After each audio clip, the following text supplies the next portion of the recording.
Hi there, I'm Vanessa Salmon. I am a certified school social worker on the traditional land of the Tlingit people in Haines, Alaska. I'm passionate about working from a strengths-based and healing-centered engagement approach with Alaska's youth and with rural populations.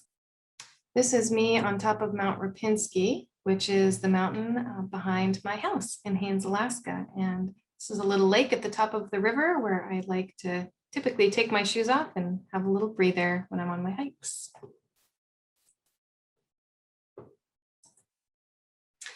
So as we begin, I would like to invite you to grab a piece of paper and a pencil. And if you can, draw a large square on that piece of paper. I'll give you a moment to do that. Once you have your square on the y-axis, which is the vertical axis on the left-hand side, go ahead and draw an arrow from the bottom of the square to the top on the left-hand side and write the word control there beside your arrow heading upwards. And then on your x-axis, the vertical axis along the bottom, go ahead and write the word support. Once you have that done, draw a line down and a line across so that you've got 4 boxes inside of your square. This is your social discipline window. And now that we've placed control and support on 2 axes, each measured from low to high, we have 4 basic options here. So let's go through those. As we go through these, let's think about what it looks like to have either low or high control and low or high support in working with people. If we're high on control but low on support, we call this punitive or doing things to people. So in the upper left-hand quadrant, go ahead and write the word to along with the word punitive. Again, leaving yourself a bit of space around your box and inside your box for any notes that you might want to take. If we're high on support but low on control, we call this permissive or doing things for people. So on the right lower quadrant of your social discipline window, you're going to write the word for and then the word permissive. If we're low on both control and support, we call this neglectful or really not doing anything.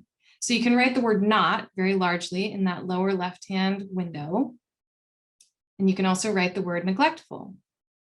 Our other option is having high control and support, and we call that being restorative or doing things with people.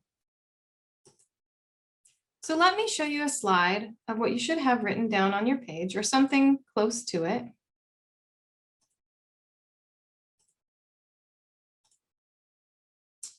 And you can go ahead and make adjustments as necessary. But I wanted you to be able to have this in your own handwriting and with your own notes on it, because it'll be a bit more meaningful for you that way. So let's talk about being in that with box. People you respect are most likely in this box. And again, okay, delete the again part. It's important to understand that this is not a new idea. The people you respect, your great teachers, mentors, coaches, and counselors have always treated people with high control and high support.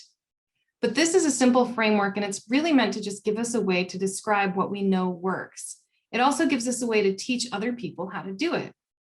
And there are a lot of different internal and external factors that may move people into certain boxes. This gives us a frame of reference for why someone might drift into the to box, the for box, or the not box. So let's go through each window and think about what might be happening to cause people to respond from each of these boxes.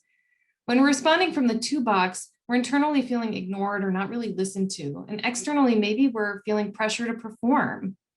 You might see behaviors from people who are acting kind of from a punitive perspective that look like using a tone of voice that's blaming or accusatory, not giving explicit directions or support in those directions.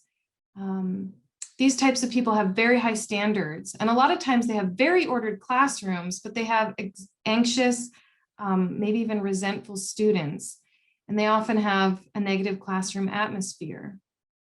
Let's talk a little bit more about for or permissive. Internally, these folks may be feeling sympathy for people and or just wanting to make the pain go away. Externally, maybe they're under time constraints and they don't feel like they have enough time to be restorative.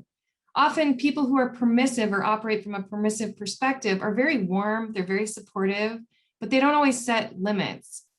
They focus on effort and de-emphasize quality, and they try to reason with people to have them behave or respond. Sometimes some of the outcomes from working from this perspective are that young people feel liked and supportive, but the classroom may feel a little bit chaotic or out of control. Maybe the students don't feel secure in the teacher's capacity to manage, and they produce poorer work quality. What about the not, or that neglectful window? Often folks operating from this perspective inside are feeling a little bit overwhelmed, uncertain, maybe even scared. Externally, maybe they're feeling intimidated or just exhausted. Obviously, we're not restorative all the time. A truly restorative practitioner is someone who is aware and self-reflective. But those who are operating in that neglectful box often lack consistent engagement. They don't appear all that concerned. They ignore inappropriate behavior, and they might miss warning signs of academic or behavioral difficulties in students. And the observed behaviors there are that students aren't nearly as connected, and they know that they aren't cared for in a way that allows them to have a safe learning environment. They may have limited space for meaningful learning, and there's higher teacher practitioner stress there. So the social discipline window is a useful framework to really examine our practice in general, daily interactions, and it helps us answer the question, what's restorative? And if you think about it, the social discipline window really applies to just about anything: teaching, parenting, counseling, policing, and social work. So what about this with box? Let's talk about it a little bit more. If relationships are what are the most important to people, then being restorative means that there are two tasks. We're going to be building and strengthening relationships and repairing relationships when they've been harmed. So our observed behaviors of people who are operating in from the restorative window are that they're engaging in their content delivery. They're very clear with their objectives and goals. They're collaborative in their conversations. And everybody's involved in decision-making. They have high standards. And this leads to outcomes of positive atmosphere, high quality work output, positive, kind, and supportive relationships, and students sense hope and optimism. There's also effective classroom management going on. And students and young people feel a sense of safety, and teachers often have higher job satisfaction. The social discipline window is the cornerstone of everything we do in restorative practices, and I hope this brief introduction has sparked your interest in further restorative practices training, and that you take the time to post that social discipline window that you've just created somewhere visible to you throughout your day as a reminder to work with those around you in order to create the safest environment possible, both for yourself and those with whom you work. Thanks so much for spending this time with me. Have a great day.